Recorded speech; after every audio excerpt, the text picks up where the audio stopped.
এখন না এমন একটা ওয়েদার, এই দেখি বৃষ্টি আবার এই দেখি রৌদ্র। কিছুক্ষণ আগে কিন্তু অনেক রোদ ছিল, তারপর কিন্তু এখন আবার বৃষ্টি শুরু হয়েছে। বারান্দায় এসে বসে আছি, সকালে নাস্তা করে নিয়েছিলাম, তারপরে ছেলেকে নিয়ে বারান্দায় বসে আছি আমরা। ওর মানে তাওয়াফের বাবা এবং আমি দুজনই আমরা বারান্দায় বসে আছি। ওর বাবা আসলো, দেখা গেছে আমাকে লাগে, আমাকে ছাড়া বারান্দায় আসতে চায় না, মানে আমার জন্য কান্নাকাটি করে যদি আমাকে না দেখে এক সেকেন্ড, তার জন্য বললাম। কি বলবো, এখন একটু বাতাস ছাড়লেই দেখা যাচ্ছে কারেন্ট থাকে না, মানে একটু বৃষ্টি পড়লেই দেখা যাচ্ছে সামান্য কয়েক ফুটা বৃষ্টি পড়েছে কারেন্টটা চলে গিয়েছে। এখন আবার রান্নাঘরে চলে আসলাম। আজকে না ডাল রান্না করব, বুটের ডাল রান্না করব। আসসালামু আলাইকুম everyone, welcome to back to my channel. দূরে কাছে যে যেখান থেকে আমার ভিডিওটা দেখছেন, আশা করি আল্লাহর রহমতে সবাই ভালো আছেন। আলহামদুলিল্লাহ, আপনাদের দোয়া এবং ভালোবাসা আমরাও ভালো আছি। প্রতিদিনের মতো আমি আরও একটি ভিডিও নিয়ে শুরু করলাম। আশা করি আমার আজকের ভিডিওটাও আমার আপুদের এবং ভাইয়াদের কাছে ভালো লাগবে। যদি আমার ভিডিওটা ভালো লাগে প্লিজ লাইক দিয়ে ভিডিওটা দেখে নেবেন, সাথে ভিডিওটা শেয়ার করে দেবেন। আর যদি একবারে বেশি ভালো লেগে যায় আমার ভিডিওটা, তাহলে আমার চ্যানেলটা সাবস্ক্রাইব করে দিয়ে আমার পাশে থাকতে পারেন। দেখুন আমি কিন্তু রান্নাঘরে চলে আসলাম। বুটের ডালটা যেহেতু আগেই ধুয়ে রেখেছিলাম, তারপরে পানি দিয়ে ভিজিয়ে রেখেছিলাম কিছুক্ষণ পরিষ্কার পানি দিয়ে। এখন কিন্তু পানির থেকে ছেঁকে তারপরে কিন্তু বুটের ডালটা কিন্তু প্রেসার কুকারে বসিয়ে দিচ্ছি। সরি, যেহেতু আমি এখন ভিডিওতে ভয়েসটা দিচ্ছি, আমার ছেলে হয়তো কান্না করছে, আপনারা আমার ছেলের কান্নার শব্দ পেতে পারেন। প্লিজ সবাই ক্ষমা সুন্দর দৃষ্টিতে দেখবেন। আর দেখুন ডালটা কিন্তু আমি প্রেসার কুকারে বসিয়ে দেব, একটা সিটি দিলেই কিন্তু আমি চুলাটা অফ করে দেব। আর দেখেছিলেন ইলেকট্রিক চুলাতে তাল জাল করা ছিল, আমি না তাল জাল করেছিলাম সকালবেলা, তাল দিয়ে আমরা রুটি দিয়ে খেয়েছিলাম। অনেক দিন পরে কিন্তু বাসায় তাল দিয়ে রুটি দিয়ে খেয়েছি। আর ডালটা কিন্তু সিদ্ধ বসিয়ে দিয়েছিলাম। বুড়োর ডালটা কিন্তু আগেরই ভেজে নেওয়া ছিল। মানে আমার বাসায় যখন আপনাদের ভাইয়া মানে তাওয়াফের আব্বু যখন মানে মুগ ডাল সাথে বুড়োর ডাল নিয়ে আসে একসাথে 1 কেজি করে, তখন কিন্তু আমি ডালগুলা ভেজে রেখে দিই। তাহলে দেখা গেছে কি ডালের ভিতরে কোনো পোকা হয় না, অনেক দিন থাকে, তার জন্য বললাম। আর দেখুন আমি কিন্তু এখন ফ্রিজের কাছে চলে আসছি। সকালবেলা কিন্তু ডিপ থেকে মাছ নামিয়ে নিয়েছিলাম, যেহেতু প্রতিদিন 12টার আগে কোনো রান্না করে আসতে পারি না, তার জন্য কিন্তু মাছগুলো যখন ছুটে গিয়েছিল মানে বরফ ছেড়ে দিয়েছিল, তারপর কিন্তু ধুয়ে তারপর কিন্তু আবার নর্মালে রেখে দিয়েছি। তাহলে দেখা যাচ্ছে যদি রান্নাঘরে রেখে দিই মাছগুলা নষ্ট হয়ে যেতে পারে, আবার মাছি বসতে পারে, তার জন্য মাঝে মধ্যে না মাছি আসে বাসায়, তার জন্য বললাম। নিচে ময়লা থাকে, মানে বৃষ্টির পানি পড়লে তো এরকমই হয়, তার জন্য বলছি। আর দেখুন আমি কিন্তু আজকে বুটুর ডাল দিয়ে মাছের মাথা দিয়ে রান্না করব, তার জন্য কিন্তু মাছগুলো নামিয়ে নিয়েছি। মাছের মাথা দিয়ে বুটুর ডাল দিয়ে রান্না করব, সাথে কিন্তু ট্যাংরা মাছ আমি রান্না করব। আর তার জন্য কিন্তু সব কিছু নামিয়ে নিয়েছিলাম, আর ডিপ থেকে সব কিছু নামিয়েছি সকালবেলায়। এখন কিন্তু মাছগুলা ধুয়ে নেব বেসিংয়ে, তার জন্য কিন্তু মাছগুলা ধুয়ে তারপরে কিন্তু লবণ হলুদ মেখে নেব। কিন্তু ডালটা কিন্তু ডালের সিটি দিয়ে দিয়েছিল, তারপরে চুলাটা অফ করে দিয়েছি। সাথে সাথে কিন্তু প্রেসার কুকারের ঢাকনাটা খুলি না, কিছুক্ষণ পরে কিন্তু যখন ঠান্ডা হবে তখন কিন্তু প্রেসার কুকারের ঢাকনাটা আমি খুলে দেব। আর এখন রান্না করে বাকি কাজগুলো করে নেব। আর সবার আগে তো আমি ভাতটা রান্না করে নিই, যেহেতু কারেন্টের মানে রাইস কুকারে রান্না করি, কারেন্টের একটা ব্যাপার থাকে, তার জন্য কিন্তু আমি সবার আগে ভাতটা বসিয়ে দিই। সবার আগে বলতে একবারে সকালবেলা ভাত বসাই না, 10টা কি 10:30টার দিকে ভাতটা বসিয়ে দিই আমি। যেহেতু ভাতটা রান্না করা হয়ে গেলে পরে কিন্তু রান্না করতে পারবো। আর দেখা গেছে ছেলে যখন কান্না করে তখন তো কোনো কিছু করতে পারি না, তার জন্য। আমার এক মিষ্টি প্রিয় আফু কমেন্টে লিখেছিল যে বড় ভিডিও দেওয়ার জন্য, তা নাহলে দেখা যাচ্ছে মানে ওয়াচ টাইমটা আমি কাউন্ট করতে পারবো না, তার কথাই মানে তার জন্য কিন্তু আজকে দুই দিন ধরে আমি একটু বড় ভিডিও দেওয়ার চেষ্টা করি। আগে কিন্তু ছোট করে ভিডিও করতাম, মানে ভিডিও তো করতে পারতাম না, তারপরও ছোট করে ভিডিও করতাম। এখনও চেষ্টা করি একটু বড় করে দেওয়ার জন্য।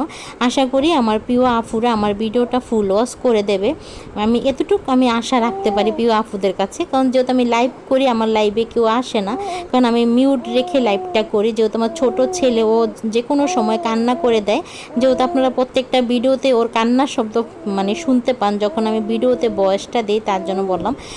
দেখা গেছে লাইভে যদি বাচ্চার কান্না শোনা যায়, যদি লাইভে কোনো সমস্যা হয়, সেই ভয়ে কিন্তু আমি লাইভটা মিউট রেখে লাইভ করি। আবার দেখা গেছে আমি বাকি মানে অন্য কাউকেও ঠিকমতো সময় দিতে পারি না। জোরে গেলে আমি দেখা গেছে 2-3 জনকে আমি সময় দিতে পারি বেশিরভাগ ক্ষেত্রে, এছাড়া কিন্তু আমি কাউকে সময় দিতে পারি না, রাত্রেও না দিনেও না, কারণ ছেলেকে নিয়ে পারি না, তার জন্য। আর একটা মোবাইল দিয়ে ভিডিও করা, তারপরে ভিডিও এডিট করা, তারপরে দেখা যাচ্ছে আরেকজনের ভিডিও দেখা, নিজের ভিডিও ছাড়া, আবার দেখা যাচ্ছে লাইভে যাওয়া, একটা মোবাইল দিয়ে না সব কিছু করা হয় আমার। তার জন্য আমি কিন্তু মানে বেশিরভাগ চাইলেও কিন্তু আমি যেতে পারি না। দেখুন মাছের মাথাগুলো পরিষ্কার করে ধুয়ে নিয়েছিলাম। বিকেট মাছের মাথা ছিল, কদিন আগে যে আপনাদের ভাইয়া বাজার করেছিল। আর আমাদের বাসায় না বড় মাছের মাথা হলে বেশিরভাগ ডাল দিয়ে রান্না করে খেতে ভালো লাগে। মুগ ডাল দিয়ে বা ধরুন বুটের ডাল দিয়ে রান্না করলে কিন্তু মাছের মাথা দিয়ে খেতে ভালো লাগে। আপনাদের ভাইয়ারও পছন্দ, আমারও পছন্দ। মাছের মাথা যদি ডাল দিয়ে রান্না করা হয় তাহলে কিন্তু আমাদের কাছে খেতে ভালো লাগা। দেখুন এখানে প্যাকেট করা হয়েছিল ট্যাংরা মাছ অনেকগুলা, তার জন্য কিছুটা ট্যাংরা মাছ আমি রেখে দিয়েছি আর কিছুটা ট্যাংরা মাছ আমি হলুদ আর লবণ মেখে নেব, কারণ এতগুলা মাছ রান্না করলে খাওয়া যাবে না। তার জন্য অল্প করে মাছ রান্না করব, যেহেতু মাছটা আমি ভুনা করে রান্না করব, মানে বিরন করে রান্না করব পেঁয়াজ বেশি দিয়ে, তার জন্য কিন্তু অল্প করেই মাছটা নিয়েছি। আর দেখুন রান্নাঘরটা একটু অগোছালো আছে, প্লিজ আপনারা ক্ষমা সুন্দর দৃষ্টিতে দেখবেন, যেহেতু ছোট বাচ্চা নিয়ে সব কিছু করি, বুঝতেই পাচ্ছেন কোনো কিছু গুছিয়ে কোনো কাজ করতে পারি না। তার জন্য বললাম মানে অগোছালো থেকে যায়, যতটুকু পারি মাঝখান থেকে করে চলে যাই, মানে একসাথে যে করব এই সময়টা আমার হয় না।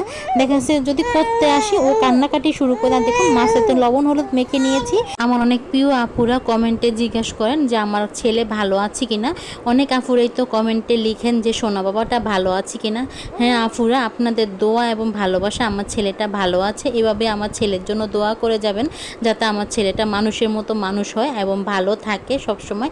এই দোয়াটাই কিন্তু আপনারা করবেন। আর দেখুন আকাশটা দেখুন, মনে হচ্ছে যে কোনো মুহূর্তে না বৃষ্টি শুরু হবে। আর আমি এখন কিন্তু চুলাতে রান্নাটা বসিয়ে দেবো। প্রথমে ভেবেছিলাম কারেন্টের চুলায় মাছগুলো ভেজে নেব, কিন্তু কারেন্টটা চলে গিয়েছে। বললাম না এখানে একটু বাতাস ছাড়লেই দেখা গেছে কি কারেন্টটা চলে যায়। তার জন্য কিন্তু এখন গ্যাসের চুলাতেই বসিয়ে দিয়েছি। আর বাহিরে কিন্তু বৃষ্টি শুরু হয়েছে। পাশের বিল্ডিংয়ের ছাদটাতে না বোঝা যায় বৃষ্টি পড়ে, তার জন্য বললাম। পাশের বিল্ডিংয়ের ছাদটাতে না পানি জমে যায়, তার জন্য কিন্তু বেশি বোঝা যায় যে বৃষ্টি হয়, তার জন্য বললাম। আর প্রথমে যেটা বলছিলাম যে কারেন্টের চুলায় মাছগুলা ভাজতে পারিনি, যেহেতু কারেন্ট নেই। আর কারেন্টের চুলায় যদি আসা বসে থাকি দেখা যাচ্ছে কখন কারেন্ট আসবে। আর যেহেতু আমার ছোট বাচ্চা আছে, ওকে মানে ঠিকমতো খাওয়াতে হবে সময় মতো। আর আমি যদি এখন রান্না করি বসে থাকি তাহলে দেখা যাচ্ছে ও কান্নাকাটি শুরু করে দেবে, ওকে আর থামানো যাবে না। তার জন্য কিন্তু আমি গ্যাসের চুলায় বসিয়ে দিয়েছি। আর রান্না করার ফাঁকে কিন্তু রুমের বাকি কাজগুলো করে নিচ্ছিলাম, মানে সোফাগুলো গুছিয়ে নিয়েছি। একটু অগোছালো ছিল সোফার কুশনগুলো, এগুলো ঠিক করে রেখেছি। আর বারান্দায় কিছু জামা কাপড় ছিল, এগুলো তুলতে এসেছি, দেখলাম যে আপনাদের ভাইয়া বারান্দার থেকে জামা কাপড়গুলো রুমে নিয়ে রেখেছে। আর দেখুন কী পরিমাণে বৃষ্টি শুরু হচ্ছে, মানে বৃষ্টি অনেক শুরু হয়েছে, তার জন্য বললাম।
মাছের মাথা কিন্তু লাল করে ভেজে নিয়েছি, অনেকটা সময় নিয়ে কিন্তু মাছের মাথাগুলো ভেজে নিয়েছিলাম, একটু বেশি লাল করে ভেজে নিয়েছি। আর মাছের মাথাগুলো যেহেতু আনাম ছিল, যতটুকু পেরেছি ভাজার সময় ভেঙে নিয়েছি। আর বাকিটা কিন্তু যখন মশলার সাথে কষাবো, মানে কষিয়ে নেব মাছের মাথাগুলো, তখন কিন্তু মাথাগুলো ভেঙে যাবে, এরকম আনাম থাকবে না, তার জন্য বললাম।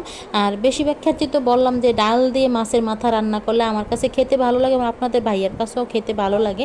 তার জন্য কিন্তু আমরা চেষ্টা করি ডাল দিয়ে মাছের মাথা খাওয়ার জন্য, মানে রান্না করে খাওয়ার জন্য, তার জন্য। আর দেখুন বাইরে কিন্তু প্রচুর বৃষ্টি হচ্ছে, বৃষ্টির কারণে না আমি অরিজিনাল সাউন্ডটা রাখতে পারিনি, বিভিন্ন শব্দ আসছিল তার জন্য। আর রান্নাঘরের জানলাটা কিন্তু খুলেই রান্না করতে হচ্ছিল, থাইটা সরিয়ে। আর থাই দিয়ে যদি রান্না করি তাহলে দেখা যাচ্ছে রান্নার যে গ্যাসগুলো আসছে, মানে এগুলা সব রুমের ভিতরে চলে আসবে, যেহেতু কারেন্ট নেই। প্রথমেই বলেছিলাম এখানে একটু বৃষ্টি হলে বা হালকা বাতাস ছাড়লেই দেখা যাচ্ছে কারেন্ট চলে যায়, তার জন্য কিন্তু মানে রান্নাঘরে জানলাটা খুলে দিয়ে কিন্তু রান্নাটা করতে হচ্ছে, আর প্রচুর পরিমাণে বৃষ্টি হচ্ছিল কি বলবো। আর দেখুন আমি কিন্তু মশলাটা কষানোর জন্য পেঁয়াজটা ভেজে নিয়েছি, আর গরম মশলা বলতে শুধু তেজপাতা দিয়েছি, আমি অন্য কোনো গরম মশলা দেইনি, শুধু তেজপাতাই আমি দেই। মানে ডাল দিয়ে যখন মাছের মাথা দিয়ে রান্না করি তার জন্য কিন্তু তেজপাতা দেওয়ার পরে পেঁয়াজ দিয়েছি, পেঁয়াজটা দিয়ে লাল করে ভেজে নিয়েছি, তারপর কিন্তু আদা রসুন বাটা দিলাম, আদা রসুন বাটা দেওয়ার পরে ডালটা দিয়ে সিদ্ধ করে নিয়েছিলাম, ডাল সিদ্ধ করার পানি ছিল ওই পানিটা একটু দিয়ে দিলাম যাতে মশলাটা না পুড়ে যায়, তার জন্য না ছিটকে তার জন্য। আর দেখুন আদা রসুনটা দেওয়ার পরে এখন কিন্তু আমি গুঁড়া মশলাগুলো একে একে সম্পূর্ণ গুঁড়া মশলাগুলো দিয়ে দেবো, মানে ধনিয়ার গুঁড়ি, জিরার গুঁড়ি, তারপরে হলুদ, মরিচ সব কিছুই দিয়ে দিচ্ছি। আমি কিন্তু মরিচের গুঁড়াটা দিচ্ছি, কেউ চাইলে কিন্তু মরিচের গুঁড়াটা নাও দিতে পারেন, তবে মরিচের গুঁড়াটা মানে অতটা ঝাল হবে না, হালকা কালারের জন্য দিয়ে দিলাম। আর এখন কিন্তু পরিমাণ মতো লবণটা দিয়ে দিচ্ছি, যেহেতু ডাল সিদ্ধ করার সময় আমি অল্প কিছুটা লবণ দিয়েছি, তার জন্য কিন্তু লবণটা এখন বুঝে দিতে হবে। আর দেখুন আমি কিন্তু এখন সম্পূর্ণ মশলাগুলো কষিয়ে নেব, আর রান্না করার ফাঁকে না চুলার উপর যে তেল ছিটকে এসেছে এগুলো আমি সাথে সাথে মুছে নিচ্ছি, তা নাহলে দেখা যাচ্ছে পরে মুছতে পারবো না, মানে রান্নাটা শেষ করে দেখা যাবো চলে যাব, ছেলে কান্নাকাটি শুরু করবে, তার জন্য কিন্তু এখনই করে নিচ্ছিলাম। আর দেখুন মশলাটা ভালো মতো কষানো হয়ে গিয়েছে, এখন কিন্তু আমি ভেজে রাখা মাছের মাথাগুলো দিয়ে, মানে প্রথমেই তো বলেছি যতটুকু পেরেছি মাছের মাথা কিন্তু ভেঙে নিয়েছিলাম, এখন কিন্তু বাকিটা কিন্তু মশলার সাথে চলে আসবে, মানে মশলার সাথে ভেঙে দেওয়া যাবে যখন কষাবো মাছের মাথাগুলো, তার জন্য বলো। আর দেখুন মাছের মাথাগুলো দিয়ে কিন্তু আমি কিছুক্ষণ ভালো করে কষিয়ে নেব। আর মাছটা কিন্তু অনেক বড় ছিল, মানে মাছের মাথাটা দেখলেই বুঝতে পারবেন মাছটা কিন্তু অনেক বড় ছিল। আর দেখুন মশলার সাথে কিন্তু মাছের মাথাটা কষানো হয়ে গিয়েছে, অনেকটা সময় নিয়ে কিন্তু মাছের মাথাটা আমি কষিয়ে নিয়েছি।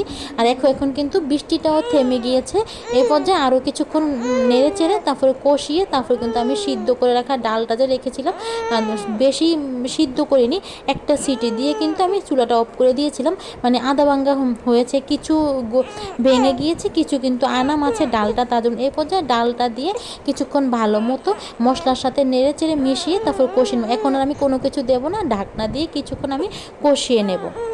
ঢাকনা দিয়ে কষিয়ে নেওয়ার পরে পরিমাণ মতো আমি জলটা দিয়ে দিয়েছিলাম, ডাল সিদ্ধ করা যে পানিটা ছিল ওই পানিটাই দিয়ে দিচ্ছিলাম, অফ ক্যামেরায় দেওয়া হয়েছে। আর দেখুন এখন কিন্তু ঢাকনাটা উঠিয়ে দেখছি আমার কিন্তু তরকারিটা রান্না করা হয়ে গিয়েছে, মাছের মাথা দিয়ে কিন্তু বুটুর ডাল রান্না করা হয়ে গিয়েছে। আমি আজকে বিকেট মাছের মাথা দিয়ে বুটের ডাল দিয়ে রান্না করে নিয়েছি, আপনারা চাইলে কিন্তু যে কোনো মাছের মাথা দিয়ে কিন্তু ডাল দিয়ে রান্না করতে পারেন, আবার মুগ ডাল দিয়ে কিন্তু রান্না করলেও কিন্তু খেতে ভালো।